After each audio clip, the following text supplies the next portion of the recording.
এই দুনিয়ার পুরো জীবনটা এটা হচ্ছে লালসাময় একটা জীবন, লোভ, মরিচিকা, মায়াজাল। এই মায়াজালে আমরা আটকে আছি, ফলে মৃত্যুর কথা আমরা ভুলে গিয়েছি।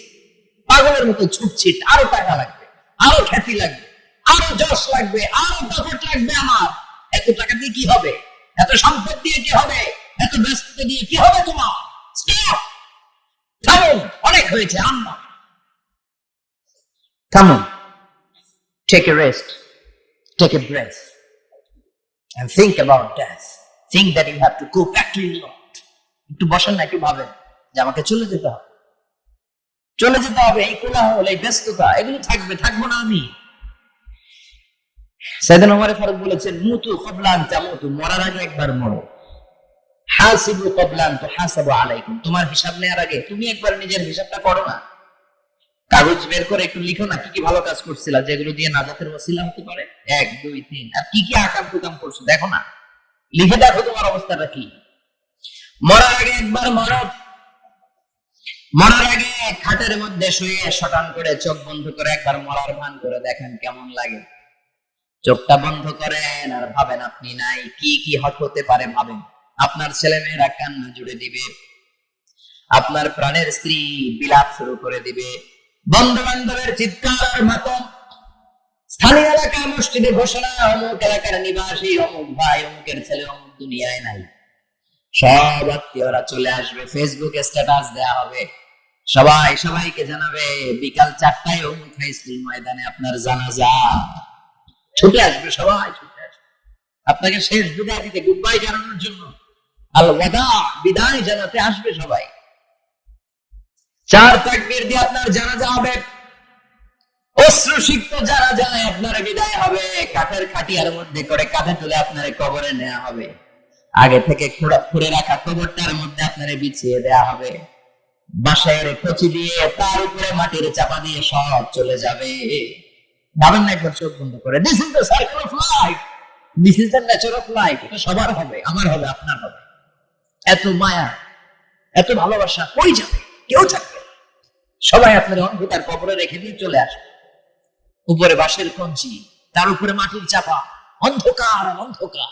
এই অন্ধকার যেন শেষ হতে চায় না, শুধুই অন্ধকার, ঠিক কিনা? এজন্য আমাদের চলে যেতে হবে। দাদা গেল, চাচা গেল, মামা গেল, আমাদেরকেও যেতে হবে, জোরে কোন ঠিক কিনা?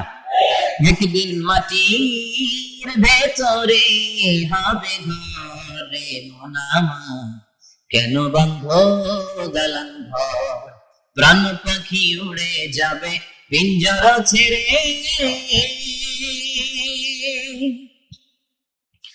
ধরা ধামে সবই রবে, তুমি যাবে চলে, বন্ধু বান্ধব যত, মাতা পিতা যারা সুত, সবই হবে তোমার পরে।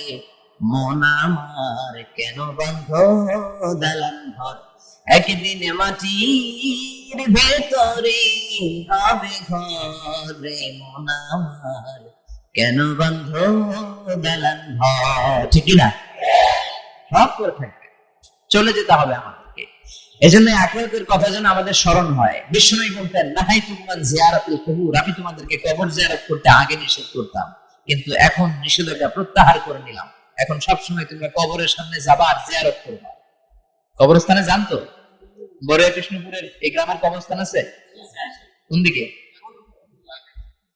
পূর্ব দিকে আছে, গোখরার জলের ওদিকে। জান আপনারা? একটু যাবেন, একটু গেলে আখিরাতের কথাটা স্মরণ হবে। ওখানে ছোট শিশুরা শুয়ে আছে, কিশোর যুবকরা আছে, আপনার মতো তাগড়া যুবক, মুরব্বীরা আছে। এরা এই এলাকায় থাকতো, এরা আকাশ থেকে নেমে আসে না, এই এলাকার সন্তান আজ নাই। একটা সার্টেন পিরিয়ড শেষে আপনিও থাকবেন না। This is the nature of life, this is the circle of life. ছোট্ট শিশু হয়ে এসেছিলেন, শৈশব, কৈশোর, যৌবন, প্রৌঢ়ত্ব। আগে ছিলেন সিঙ্গেল, বিয়ে করে হয়ে গেলেন ডবল। এরপরে আল্লাহ আপনাকে একটা মেয়ে দিল, এরপরে মেয়েকে বিয়ে দিয়ে শ্বশুর হলেন, এরপরে ওই মেয়ের ঘরে সন্তান হতে নানা হলেন। আর কতদিন? অনেকদিন হলো তো, অনেক লম্বা সময় পেয়েছেন আপনি। Think about that. এবার যাওয়ার কথা ভাবেন, আখিরাতের সামানের কথা ভাবেন, ফিরে যেতে হবে। কি শক্তিশালী যুবক, বার্ধক্য চলে আসলে লাঠি ছাড়া চলতে পারে না। কুচকুচে কালো দাড়ি সাদা হয়ে যায়, দাড়ির শুভ্রতা, বয়সের ভার, রং ধরা যৌবন জং ধরে শেষ। ঠিক কিনা? This is the circle of life. যুবক ভাইরা, এটাই জীবন, চলে যেতে হবে, কেউ থাকতে পারবে না। ঠিক কিনা?